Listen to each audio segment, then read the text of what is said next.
ഞാൻ ജോഷ് ജ്യോതി, ത്രിലോക എക്സ്പോർട്സ്. ഇന്ന് ഞങ്ങളുടെ യാത്ര ഗോവയിൽ തന്നെ ഉള്ള ഡാബാൾ എന്ന് പറഞ്ഞ സ്ഥലത്തേക്കാണ്. ഇത് ഞങ്ങളുടെ ഒരു ഫാമിലി ട്രിപ്പാണ്. ഇതിൽ ഞങ്ങളെ കൂടെ തന്നെ ഞങ്ങളുടെ സുഹൃത്തുക്കളായ ജോജി, ജോമോൻ, അജു തുടങ്ങിയവരും ഞങ്ങളുടെ കൂടെ ഇതിൽ പങ്കുചേർന്നു. വളരെ മനോഹരമായിട്ടുള്ളൊരു യാത്രയായിരുന്നു. കുറേ ഞങ്ങൾ ഒരു പോണ്ടേന്ന് തന്നെ ഞങ്ങൾ പോകുമ്പോൾ ഗ്രാമപ്രദേശങ്ങളിലൂടെ പോയി കാട്ടിൽ പ്രദേശങ്ങളിൽ കടന്നാണ് ഈ ഒരു സ്ഥലങ്ങളിലേക്ക് എത്തിച്ചേരുമ്പോൾ തന്നെ നമുക്ക് കാണാൻ കഴിയുന്ന വളരെ പച്ചപ്പാർന്ന ഒരു സ്ഥലവും അതിന് കുറുകെ ഒരു നദി ഒഴുകുന്നതുമാണ് നമുക്ക് കാണാൻ കഴിയുന്നത്.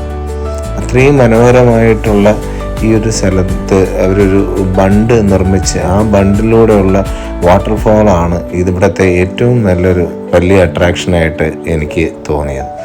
ഗോവയിൽ വരുന്നവർ ഒട്ടുമിക്ക ഫാമിലിയും ഈ ഒരു സ്ഥലം വിസിറ്റ് ചെയ്യാതെ പോകാറില്ലെന്ന് എനിക്ക് അവിടെ ചെന്നപ്പോൾ തന്നെ മനസ്സിലായി. അന്ന് തന്നെ ഒത്തിരി ആളുകൾ അവിടെ വന്ന് ആഹാരം പാചകം ചെയ്ത് കഴിക്കുകയും കൊണ്ടുവരുന്ന ആഹാരം തന്നെ അവിടെ വെച്ച് ആ നദിക്കരയിലിരുന്ന് കഴിക്കുകയൊക്കെ ചെയ്യുന്നത് നമുക്ക് കാണാൻ കഴിയും. ഗോവയിൽ വരുന്ന എല്ലാവരും തന്നെ ഈ ഒരു സ്ഥലം തീർച്ചയായിട്ടും വിസിറ്റ് ചെയ്യുക. അത് നിങ്ങൾക്ക് മറക്കാനാവാത്ത ഒരു ഓർമ്മയായി അത് തീർച്ചയായിട്ടും എന്നെന്നും നിലനിൽക്കും ഞാൻ വിശ്വസിക്കുന്നു. Thank you.